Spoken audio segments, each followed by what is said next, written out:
And good afternoon. This is Cityscapes. I'm your host, Steve Scrapper Brown, usually on Saturdays from 12 noon to 4 p.m. with everything plus the kitchen sink. But today I am at the American Cancer Society. We're broadcasting live, also live streaming on Facebook. I am here because this is Breast Cancer Awareness Month, and we have several great guests here that we are going to talk to, and they're going to give us a lot of pertinent information for this week. First, we're going to do just a little bit of business here. This coming Saturday, October 21st, 2017, 12 to 3 p.m. at the Central Library, 40 East St. Clair Street, right here in Indianapolis, Indiana. They're having a grand opening event, a Center for Black Culture and Literature at the Central Library. And it's free and open to the public. Special guest and keynote speaker will be Mr. Roland Martin, journalist and political commentator, and that starts at 12:30 with a Q&A also and book signing to follow.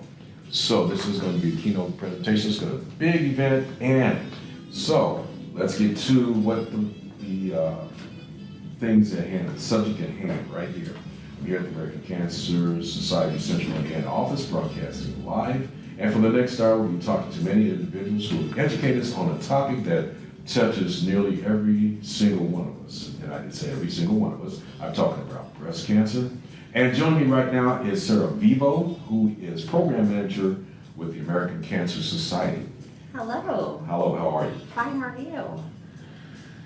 So, Sarah, let's start off by talking about breast cancer and why this is such an important topic. You know, it's so important because just as you said, almost everyone is impacted by this topic. And it's not just the women in our community, it's, husbands, fathers, we are all affected. It's actually the most common cancer in women in the United States after skin cancer. So by the end of 2017, we're actually looking at 252,000 women will be diagnosed with breast cancer, and an estimated 40,000 will die from it. So it's so important that we open up the conversation, that we're talking about it. The risk increases with age, and it's so important for us to not only be aware of breast cancer, but make sure that we're getting that information out there about our screening guidelines, and if you are diagnosed, about the things that are available to you through the American Cancer Society and through other resources. The American Cancer Society finds this to be a very important topic, something that we're fighting every day. And we've seen that deaths from breast cancer in the United States have actually dropped 39% between 1989 and 2015. So that translates to 322,600 deaths avoided in that 26 years. So, we're going to keep on the fight. We're fighting for a cancer-free world. And, we're celebrating that progress that's being made thanks to supporters of the American Cancer Society. I see. You kind of touched on this. So what can women do to lower the risk of breast cancer by making healthy lifestyle changes? Absolutely. And, we're finding through research that so much of cancer can be prevented with just simple, healthy lifestyle changes. So, first of all, a healthy weight. We all hear about this every day. We're hearing, that obesity is an epidemic, but it really can affect your cancer risk. Obesity and excess weight increases your risk of developing breast cancer, just like many other cancers. And even if you can just lose a small amount of that weight, it has significant health benefits in improving your risk. Also, along with that, being physically active, we have a little bit of couch potato syndrome, right? I think we can all relate to that.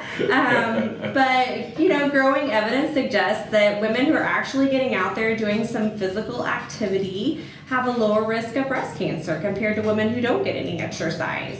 And again, just even doing a little, just getting out there and doing a little bit of physical activity just makes such a huge difference.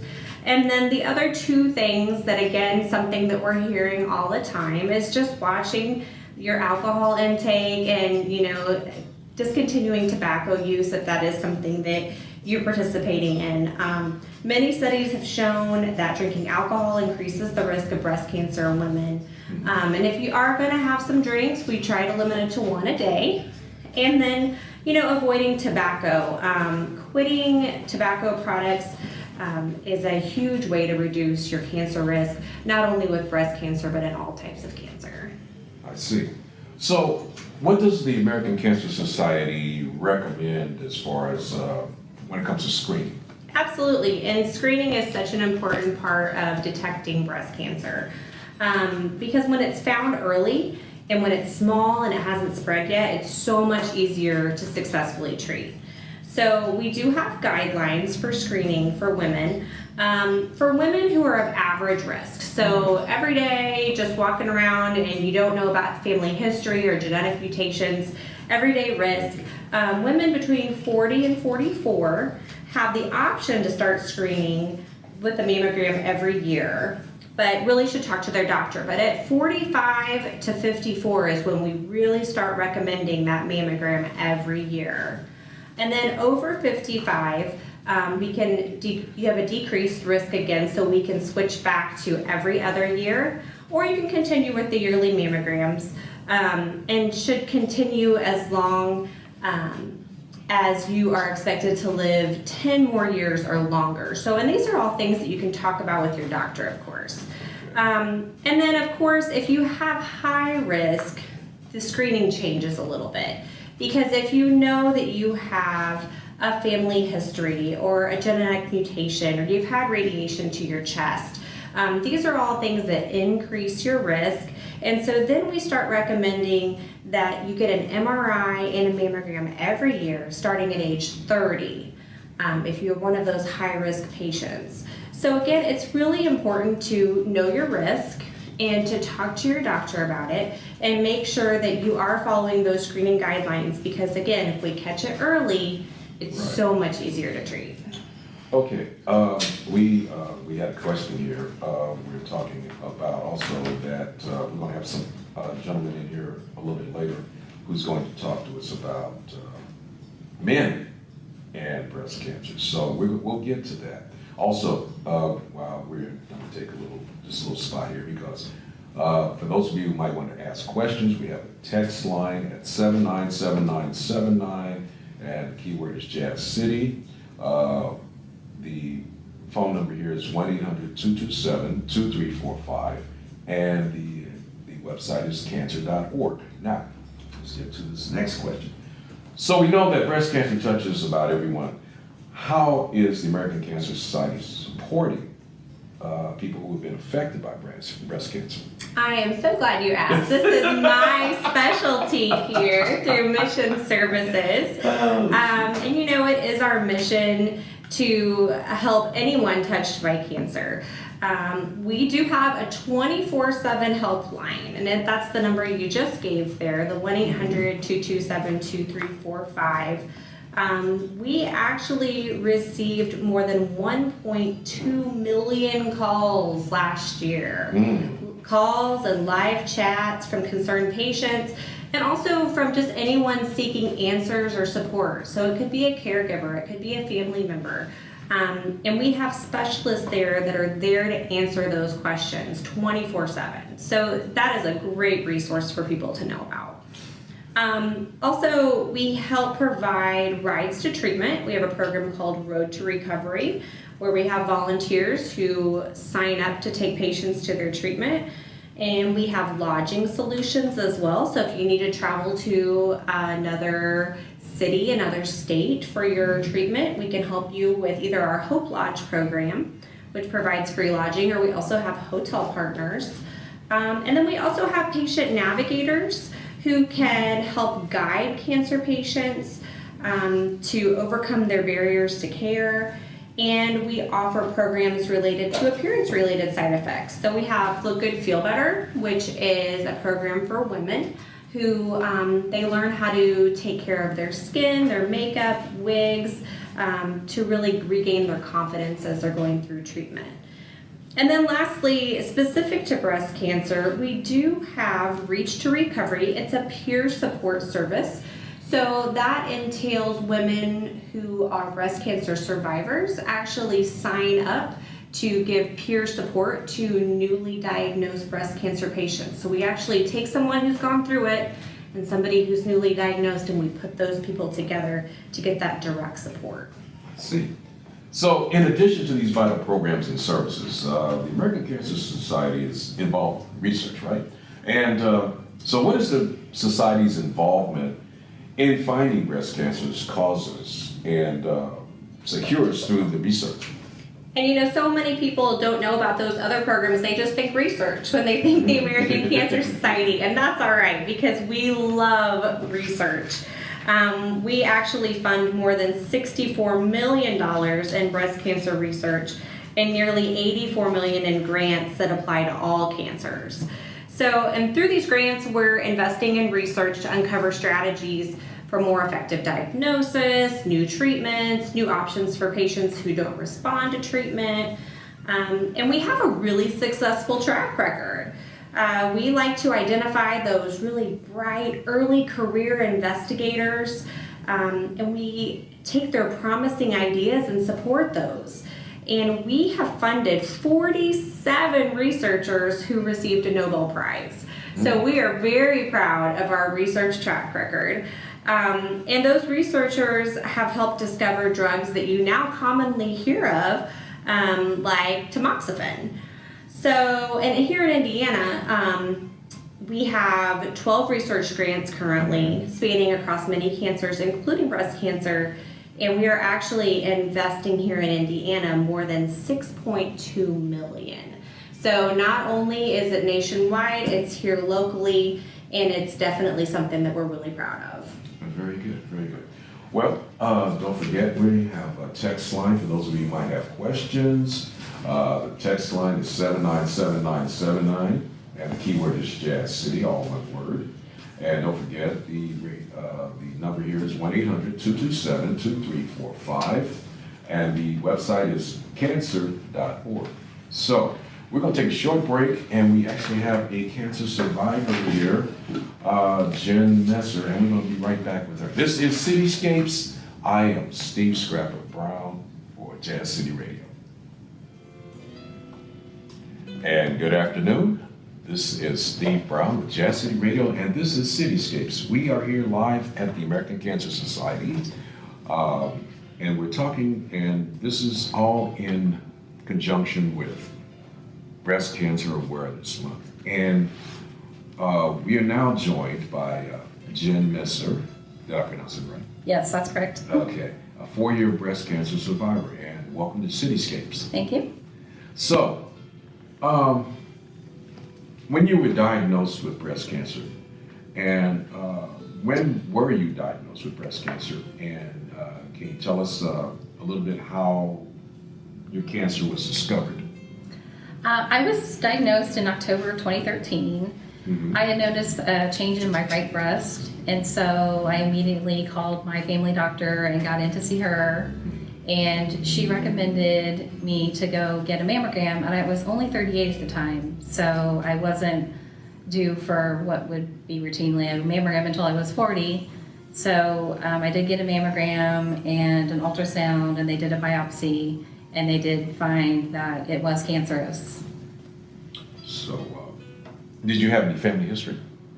I did not. My grandmother had it when she was in her 80s, but they don't really, consider that to be family history because, she was, older in age. I did have melanoma, 20 years ago, but they didn't find that was really connected either. I did have genetic testing done to see if I had the mutated gene, which I did not, because I was concerned about my mother and my 2 sisters.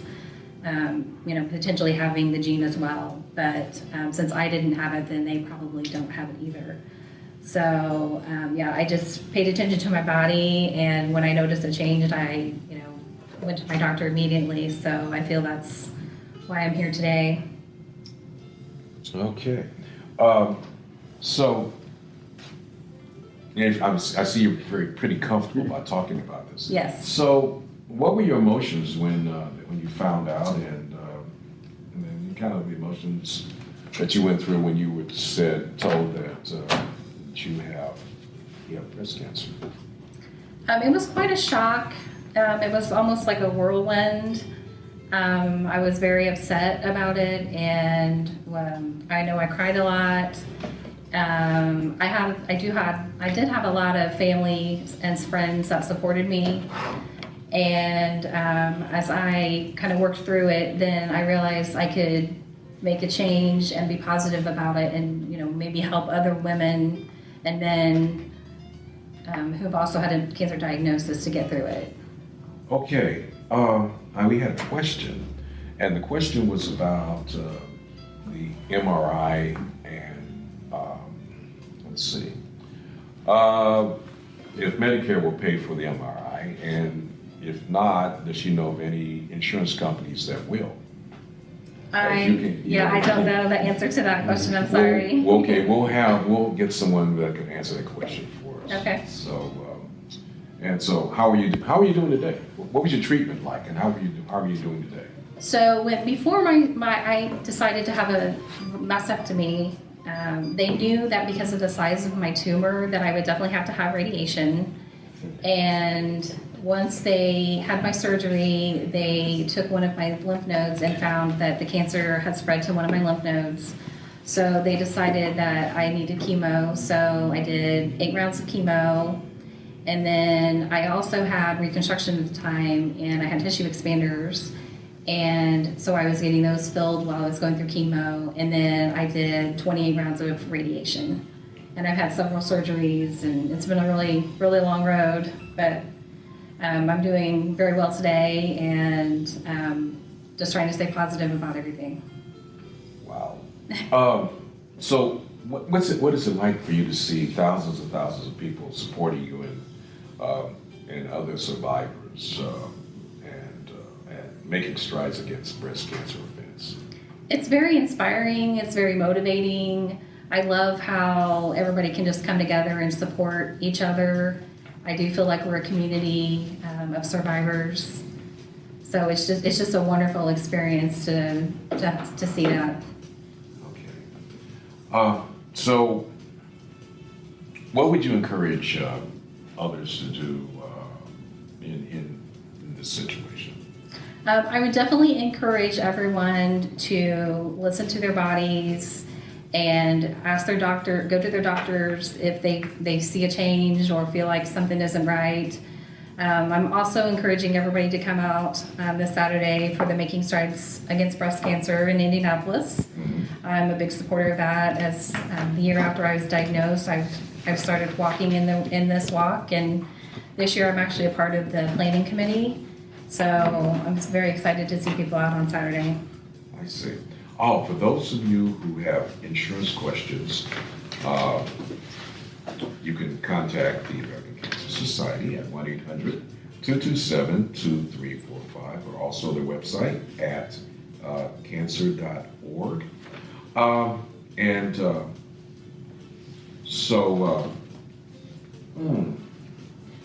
So we got a call to action here, encouraging listeners to take action this October and every month of the year, whether that means becoming an advocate, donating, volunteering, or walking at a Making Strides Against Breast Cancer event. So you can sign up at Making Strides, this is all one word, makingstrideswalk.org, and enter your zip code to find a walk nearest you.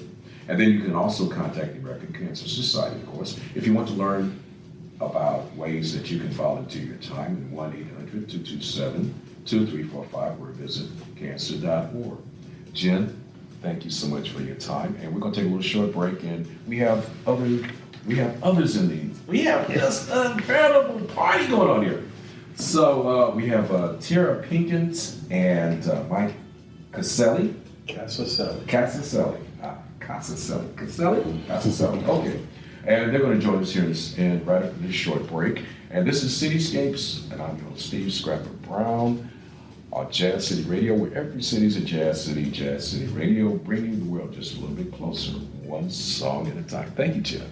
And these centers are their only ways to receive care. And as we know at the American Cancer Society, when you catch cancer early, you're able to really prevent it with the screening.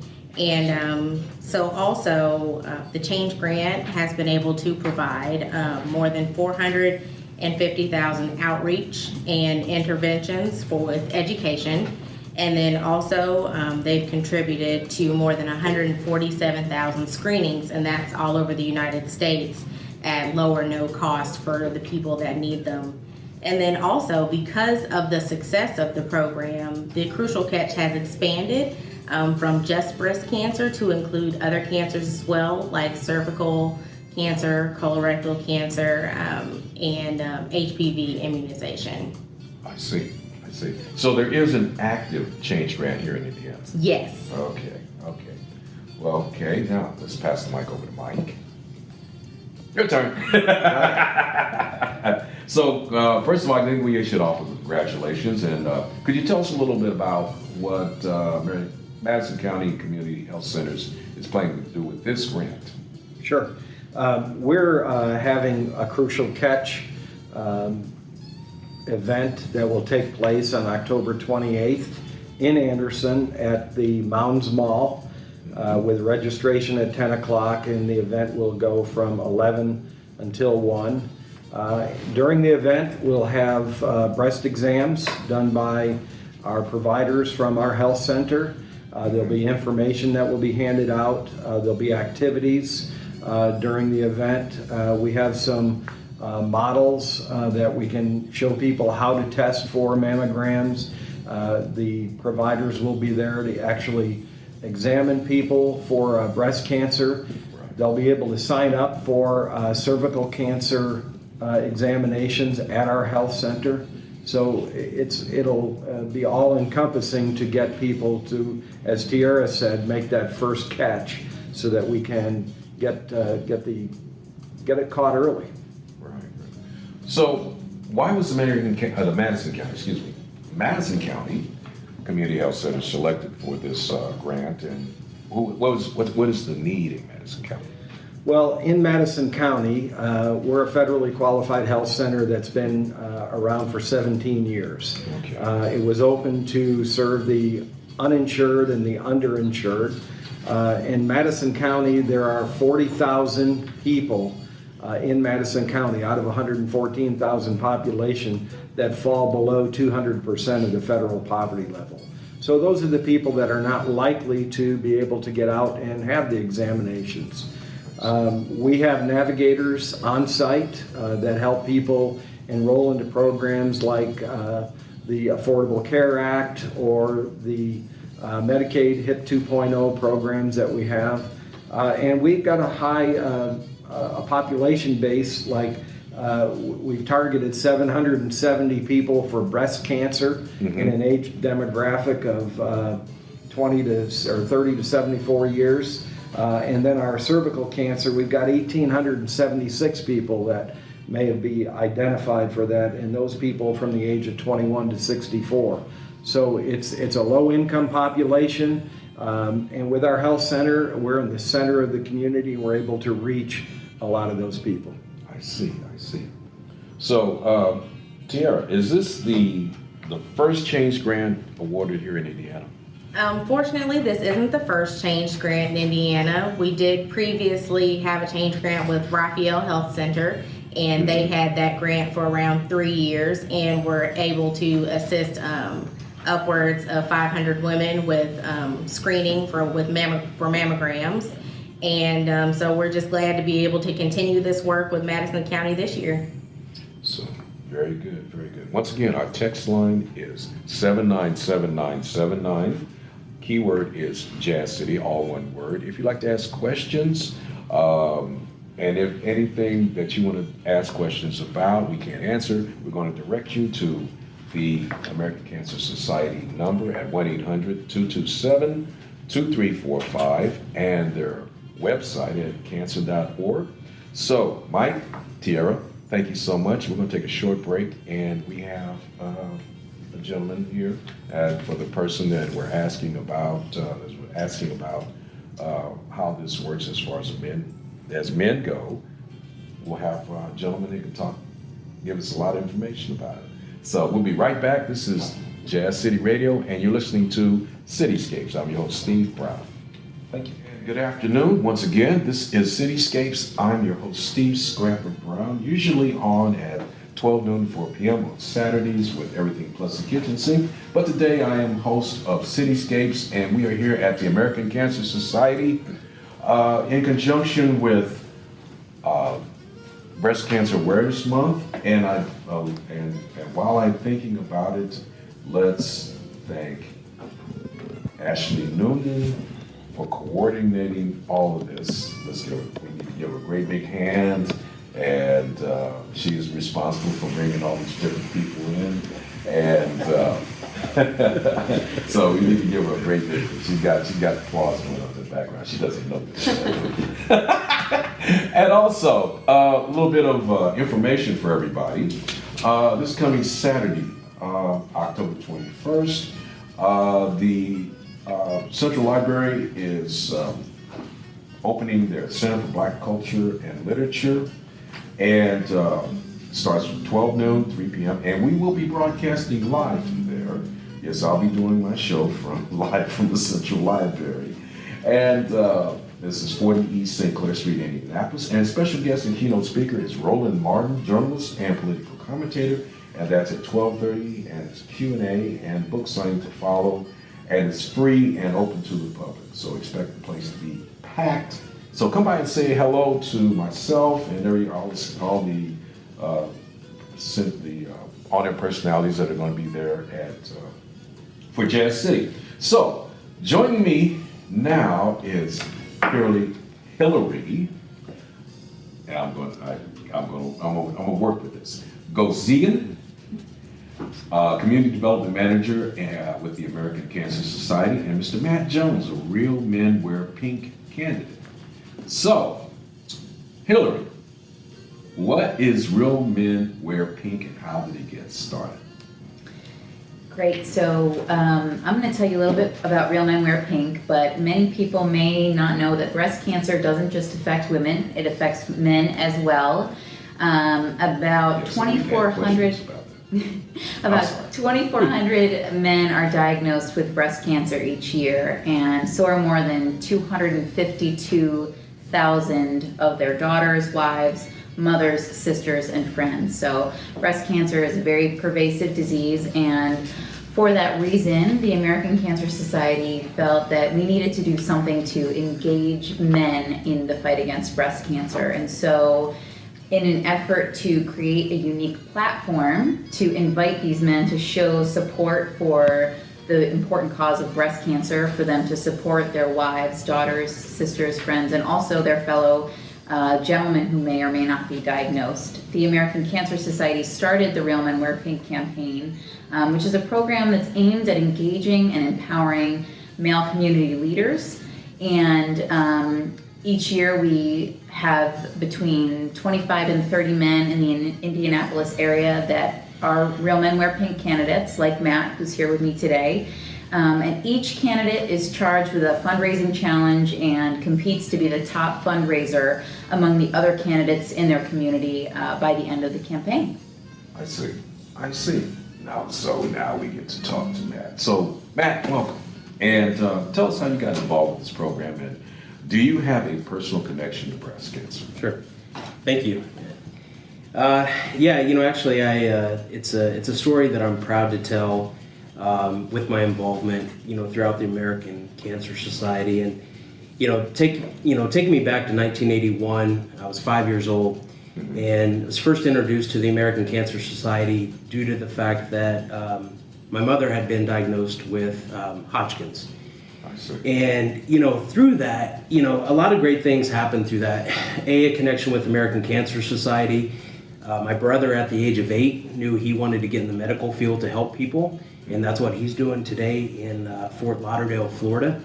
And I'm here today. So I feel, I've always felt a close connection with the American Cancer Society as a volunteer, being involved in making strides against breast cancer in Indianapolis, being a volunteer, being a participant. So I felt really honored to be a part of Real Men Wear Pink in 2017. I see. So now we are streaming live on Facebook right about now, and it said we can see Matt, and I think everybody on Facebook can see Matt. Hello. So Matt is he's got on he's got on pink pants. He's got on Socks. socks, and he's decked out, looking great. And so tell us what you've been up to so far in this campaign, and how are you raising awareness and funds for this critical need? Sure. I tell you, this is probably the most fun I've had these last month and a half. I tell you, and really, That's dangerous. right. No, it's been fun. I mean, everything from reaching out to friends and family, doing a lot of contact in the social field with, Right. with Facebook, Instagram, Snapchat, and then also just doing some grassroots campaigning for myself. I'm hosting a Cook for the Cure next Thursday at Sullivan Hardware. And the chef from Vita Restaurant out of the Cuttingham Group will be the chef, and he will be hosting a 3-course meal on next Thursday. Sullivan Hardware. Can you believe we're cooking gourmet food at Sullivan Hardware off of 70th and Keystone? 70. Oh yes, we need to give them a kind of an idea where, because we're all over everywhere, and Sure. some people might be in town for that. They might want to join you there. So let's see, 71st, the corner of 71st and Keystone on the northeast side of Indianapolis. Absolutely. Correct? And they can go on Facebook and find Sullivan Hardware on Facebook, and they have the event on their Facebook page. Or also, I made it public on mine. If you look me up on Matt Jones, I'm wearing pink on Facebook, and my cover page is The Real Men Wear Pink. So hopefully, I'll be easy to find. Okay. Now, do you have a personal goal? Oh, I do. When I got the original goal as far as like what all Real Men Wear Pink candidates were challenged with, I couldn't settle for the base goal. I've given myself a lofty goal of $10,000. So I'm really kind of doing a call to action here and a plea for everyone that's interested in helping me support my campaign to be able to achieve that $10,000 is to help me out, whether coming to the dinner. Okay. And so I'm sure there's listeners out there that want to help and help you meet that goal. So how do they support you? Sure. How can they support you? I think the easiest way is just to get on Google and Google Indianapolis Real Men Wear Pink. Right. And I think it's probably the second entry. Click on that, and then you can find me. I'm like on the second or third row down. Matt Jones, pink and white check shirt. Click on there, and any contribution would help me out, and I appreciate it. So, is there a link to the American Cancer Society website? And she's working on it. She's like, yeah. And so we're just going to double check on that, and I think so. So, Hillary, I'm going to go back to you while we're working with that. And how much do you hope to raise this year for, and how much was raised last year through Real Men Wear Pink?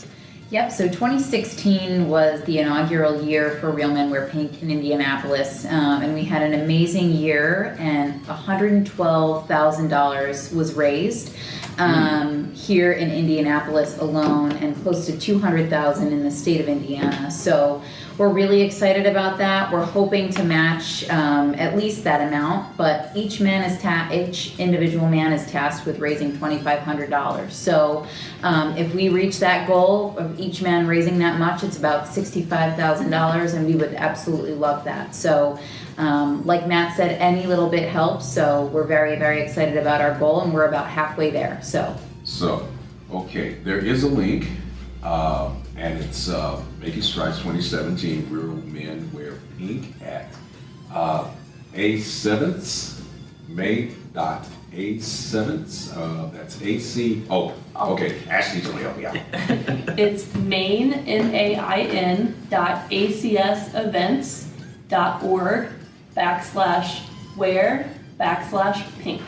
Or if you just Google Real Men Wear Pink Indianapolis, it's the first thing that pops up. And the voice you just heard was Ashley Noonan. So all this has been so interesting, and we did have some questions from, I guess, a couple of gentlemen that wanted to know what's going on, and how best to get involved with that. And once again, you can always refer back to cancer.org, and also their phone line at 1-800-227-2345. So thank you so much, and you too, Matt and Hillary, and thank you so much.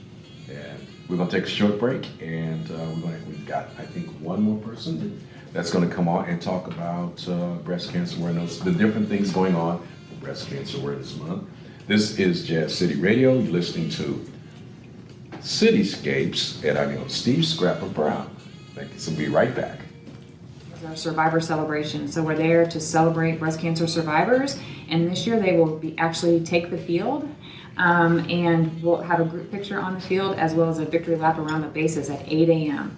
So, and those of you who are not familiar with Indianapolis, that's Victory Field, and that's the corner of, I think, Maryland and West Street downtown. So if any of you are downtown and you want to find Victory Field, just ask anybody, they can tell you where Victory Field is. Very easy, you cannot miss it. It's just to the west of the convention center downtown.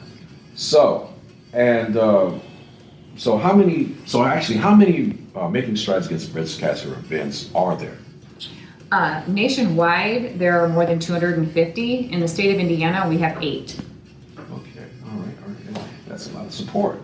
So, what does the money go towards that you collect, that you raise?